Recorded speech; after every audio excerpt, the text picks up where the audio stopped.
One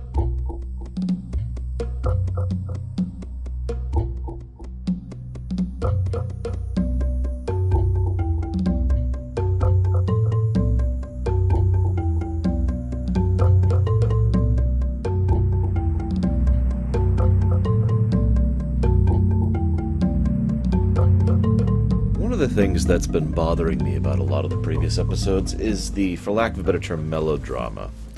I've talked about certain aspects of this before, but one of the things I don't really think I've properly hammered in is the fact that they keep emphasizing that this great war with the Centauri is like some big deal.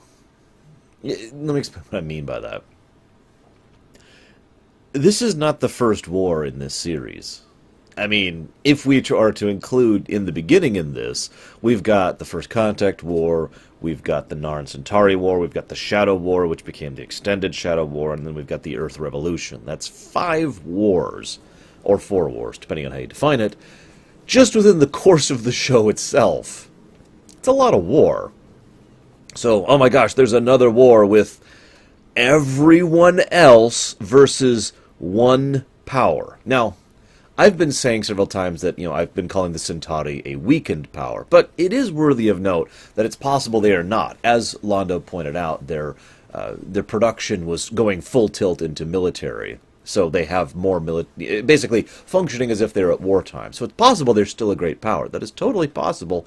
It doesn't change the fact that the Centauri versus, I'm going to say this once more, everyone else, that's not a war at that point. This is not a situation where you can just start guerrillaing up. When you have ships in space, when it doesn't really work that way, You cannot in any way possibly convince me that the Centauri have even a hope of a prayer of a chance of really standing up against the combined might of this interstellar alliance. So why is this war so significant? Well, I'll build up to that fact. But all I'm going to say is, this episode is probably my favorite Season 5 episode. I'll just start with that. At least off the top of my head. I'll have to, keep going and see if that opinion changes. But I feel it pulls away from the melodrama and starts focusing more on the drama of the situation. Right at the beginning, we see one of the showcasings of this. There's this wonderful scene with Sheridan and Delenn and the candle. Sheridan, of course, is still... This is the second time we've seen this concept. Sheridan's a soldier. He's military. And I know this is going to sound really stupid, but one of the things that was drilled into me at a very young age from military concepts is you take sleep where you can get it. That's a thing. You need... Sleep and being well rested is critically important to being capable and functional in a military environment. And... So as a consequence, you tend to find that mentality more of, or at least you would assume you'd find that mentality more of, yeah, no, I can totally get to sleep, even under circumstances where other people are having troubles, because you take sleep where you can get it. By contrast, the far more religious, caste-oriented Delenn is sitting up all night staring at the candle. Just a nice little touch. There's some good directing in this episode. I want to give quick praise to that. It's not often that I praise the directing of Babylon 5. For all of its many strengths, usually the directing is just passable, and sometimes it's actively bad in Babylon 5. But this episode had some really good directing, and they pulled in some good shots. I know some of these shots are specifically directed by Jamis himself. I don't mean literally. I mean the direction was in the script, and the director was just following the script. But nevertheless, some good blocking, some good presentations, good camera angles, good scene transitions, etc. Overall, good stuff. There's one little bit where Zach, right at the beginning, says, don't make this any worse, Malari. Londo just goes, ah. And then Veer, of all people, says, worse than what? Worse than this? It really helps to emphasize, again, drama. It's a nice, quiet way of emphasizing that when even Veer is pissed off about this situation, things have gotten pretty bad. And that brings me to my next point. Franklin and Garibaldi both bring by their evidence to Londo. Franklin is just like abashed, like he's like, here's the evidence I gotta go by. Garibaldi actually takes a moment to look at Londo, and he doesn't have any lines, but you can just hear the I'm sorry there. It's a nice little touch. I actually wonder how much of that was done because of official protocol and how much of that was done because of their personal connection, even friendship to Londo. Because I know what you're saying. Well, obviously Londo has to have a copy of the accusations. That's how proceedings work, and that is true.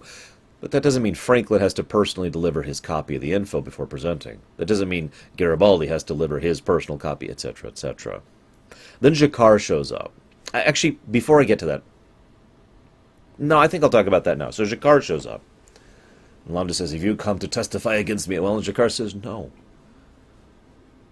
Jakar, as we've discussed before, has become a very moral, ethical man. He understands the realities of politics and cold calculus and hard decisions better than a lot of people. But he is, especially now, at his core, morally obligated. So despite everything, he does not actually share what he has learned on Centauri Prime. He does, however, I have a question for you. Let me just get straight to it. Why do you think Londo doesn't share what's going on in Centauri Prime? I mean this sincerely. I absolutely believe that Londo thinks that there's something going on here. Some kind of framing or some kind of internal power struggle or whatever. At this moment in time, I don't know what Londo is specifically suspicious of, but there is no denying Londo is not that stupid. He knows something's up. He does want to get to the bottom of it. He is as pissed about this as anyone is. He's just a lot better at hiding it. This is especially emphasized when he goes up in front of the council and gives the bluster. And it is bluster. But he does it brilliantly, as if he's just this proud Centauri. He knows how to play the crowd, and so he does so. And then when he goes into private with Veer, all the masks fall away, and we see Londo, who is actually concerned about this, trying to deal with this right now. We need to get to the bottom of this. We need to get back with them. We need to figure out, we need to get this information. We need to stop this war. He is treating this very seriously, and he knows something's up. And he's going back home, not to hide, not to be for a show of solidarity. He's going back to fix this mess. And he leaves Veer here. And here's the interesting thing. He says he leaves Veer here specifically so he has a link to the outside world. And there's a lot of validity in that statement. You know, a connection point directly from Londo to Veer to the Alliance, to the Inner Council. That makes a lot of sense. I have a small suspicion Londo also left Veer behind for his protection, which is funny given what happens later. But I bring all this up because I have a question for you. In all of this, in all of Londo's presentation, he knows something's up. Why doesn't he share those thoughts? With the Inner Council, if not with the Assembly as a whole? I don't have an answer for this personally. I am very curious what you guys think. Why Londo doesn't do what Jakar suggests. What are the facts that Londo has access to right now? Of course, we know what's going on. Again, we've already put two and two together.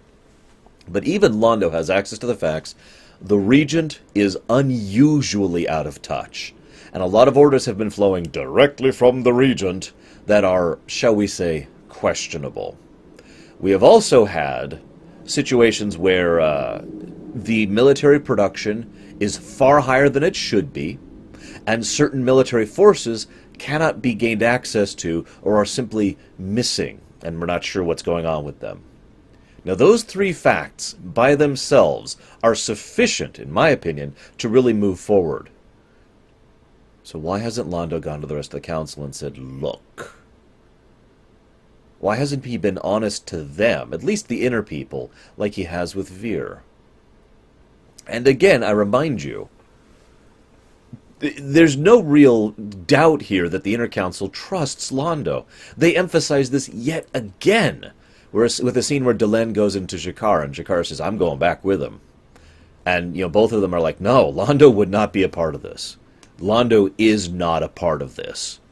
And Jakar says, no, he's going to try and figure out what's going on, and I hope try to fix it. And he's right. So, pride, maybe? I don't know. I'm curious what you guys think. Rewinding just a little bit, though. Sheridan calls what the Centauri are doing terrorism.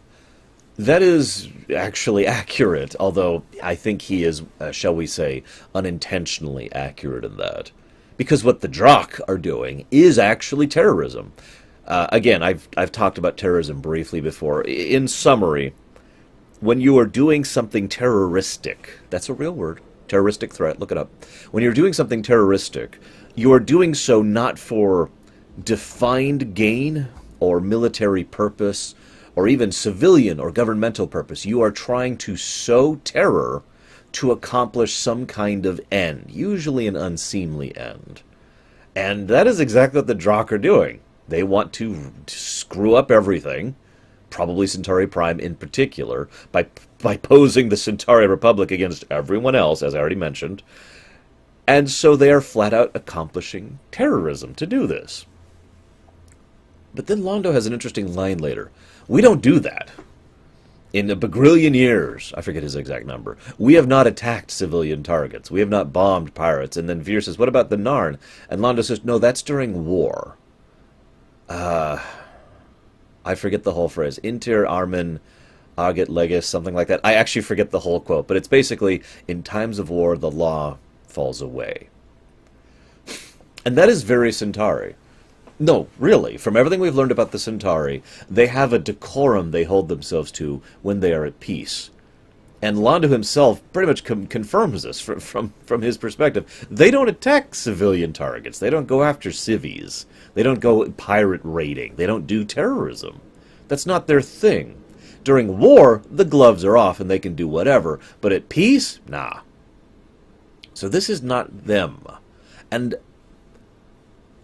you'd think that alone would make everyone just kind of pause and think about this, because you can't tell me that Londo is the only one aware of the history of the Centauri Republic, and their lack of history in doing actions exactly like this. Now, I'm not saying that the Systems Alliance couldn't see this as a possibility. I'm just re-emphasizing the fact, and at this point I'm 100% convinced JMS has been doing this on purpose. I'm just re-emphasizing the fact that I think the Systems Alliance, for the most part, just really wants a punching bag. I hate to jump forward in my notes. Right at the end, Sheridan finally blows up. It's actually the first time he's ever truly exploded on camera. He is just livid. He says, you didn't want peace. You didn't want this cooperation. You wanted a war. I think he's right.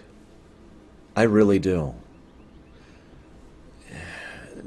This is actually something that's mentioned in the show itself. It's actually really easy, believe it or not, to unify in times of war. You'd be astonished how much a war can bring people together. It's actually kind of horrible when you really think about it, how much people can get past biases and cultural differences and problems and ideological things when war is at hand. There are quadrillions of examples of this in real life.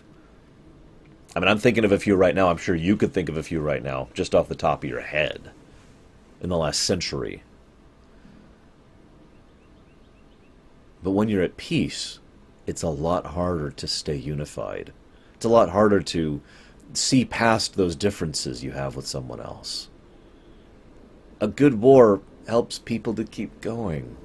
Having a defined enemy, a designated bad guy, it's a little short-sighted, but you can see why that's desirable from a personal perspective, from a political perspective, from an economic perspective, from a militaristic perspective. I mentioned the parallels between the Centauri Republic and Germany, especially post-World War I, and I feel like we have a similar situation going on here yet again.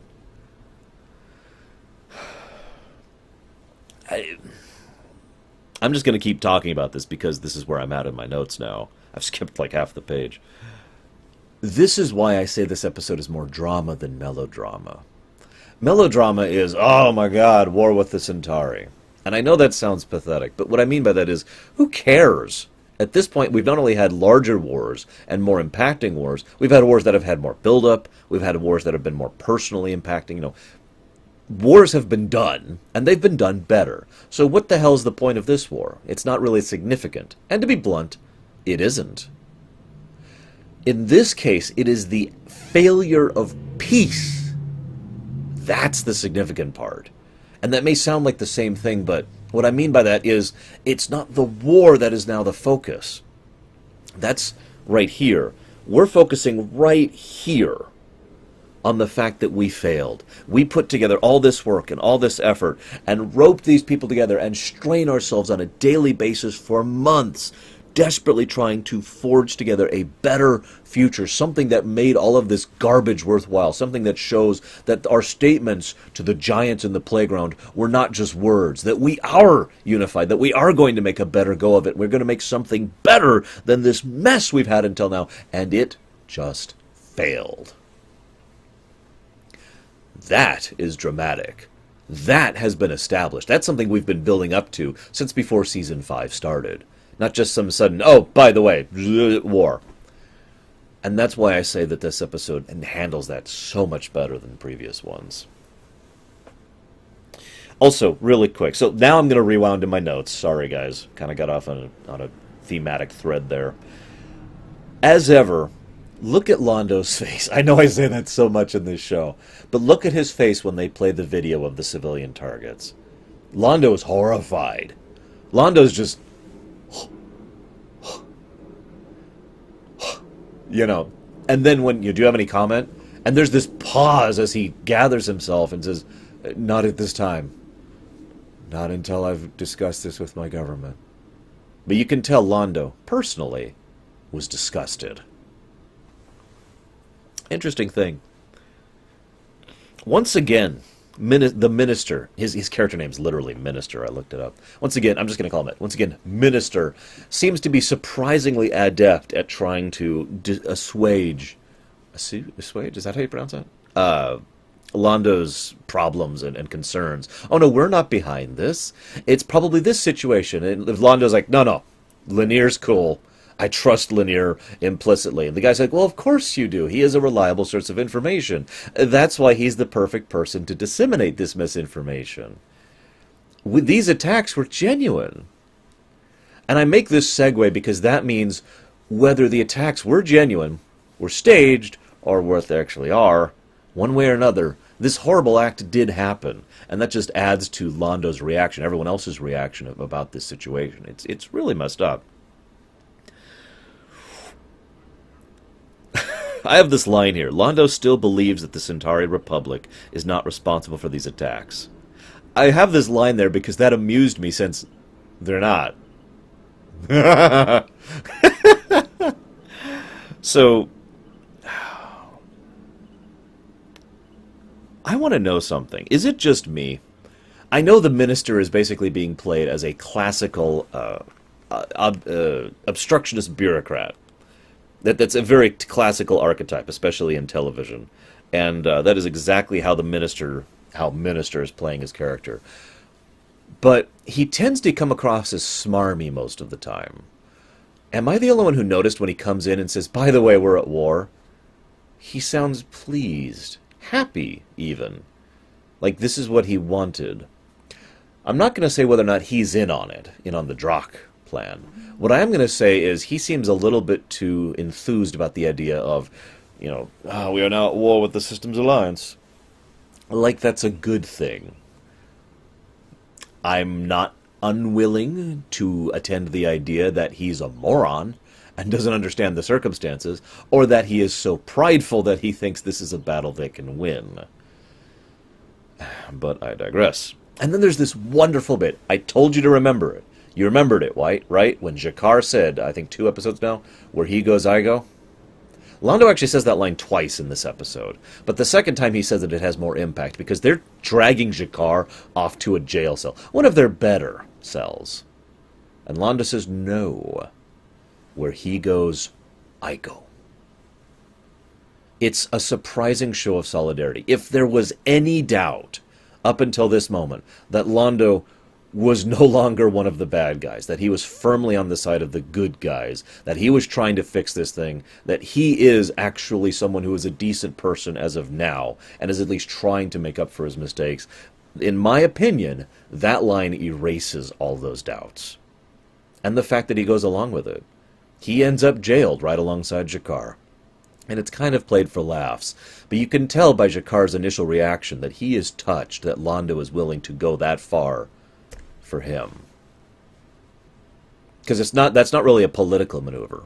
That's not something he's doing because it'll benefit the Alliance or benefit the Centauri. He's doing that for Jakar. He's my guest. He's here on my authority. It's a nice touch. And it's probably my favorite line in the episode. Two other real side notes, because most of the focus is on the failure of peace.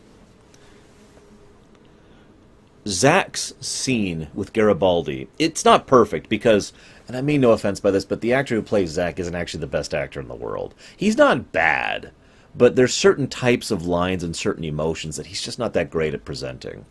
But his scene, aside from a few acting problems, with Garibaldi is pure gold. I love the fact that Garibaldi throws in his face basically all the typical responses that some of you have probably heard in real life, but we've all definitely heard in fiction before. It's very common, isn't it, for you to hear all of those excuses, the "oh, woe is me," the "I'm the victim," the "you don't understand" bit. You know, Zach actually lines them all out. You can't try all that stuff. You can't do all that. I've been there. I've done that. Here's the gun. You want a more direct way of hurting me? By all means. Or if you want to use it on yourself, that'd be quicker. And the funny thing is, considering my lines earlier about melodrama, Garibaldi says, that's a bit melodramatic, isn't it? I don't actually agree. I'm with Zach on this. If you're going to do this to me as your friend, or to yourself, just get it over with. Be more direct about it. And you'll notice that's what really cuts through and really gets a hold of Garibaldi, that, you know, the gun and the line Zach gives after that. And then Garibaldi says, are you going to turn me in? And Zach says, I don't know.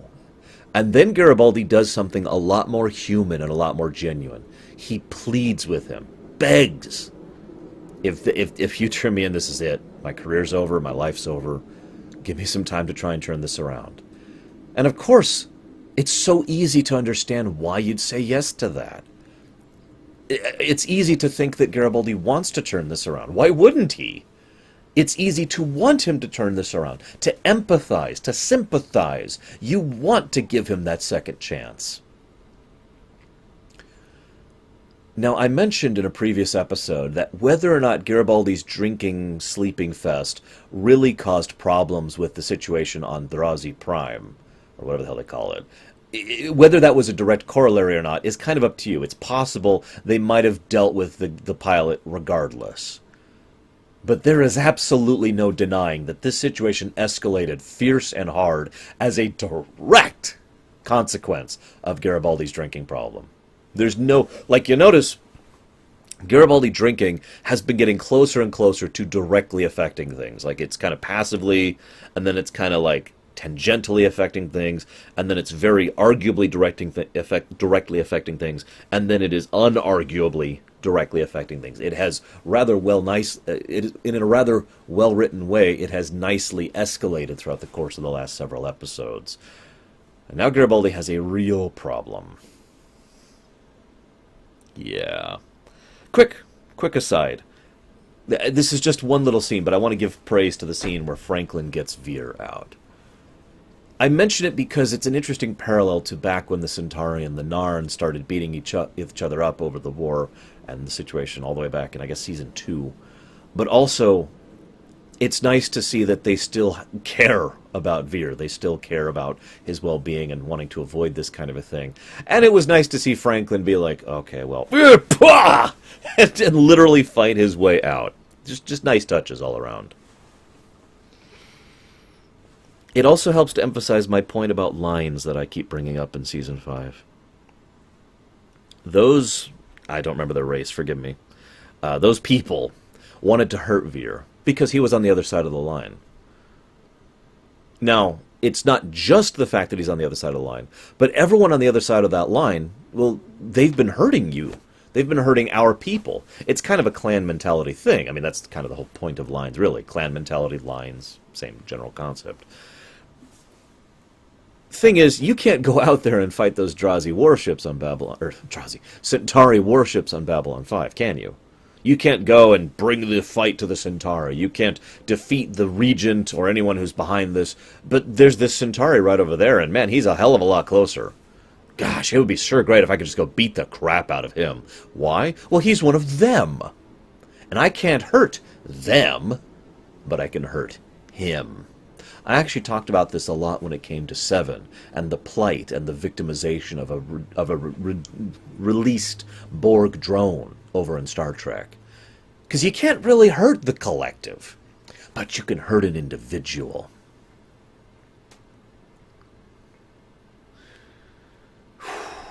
Final note. Has anyone noticed that Lockley has basically stopped being a character on this show? I mean, I don't mean anything. I mean, I do mean anything by that, but it's interesting that they put all this effort into introducing Lockley effectively as an Ivanova replacement, and then when things get to the actual plot arc of season 5, she just kind of gets ejected. I mean, we'll see her in the future. It's just funny that she's been effectively absent while all this has been going down. I suppose it's out of her purview, so it's logical, but I found myself wondering how much Ivanova would have been involved in these events if things had turned out differently. For me, I will see you guys next time.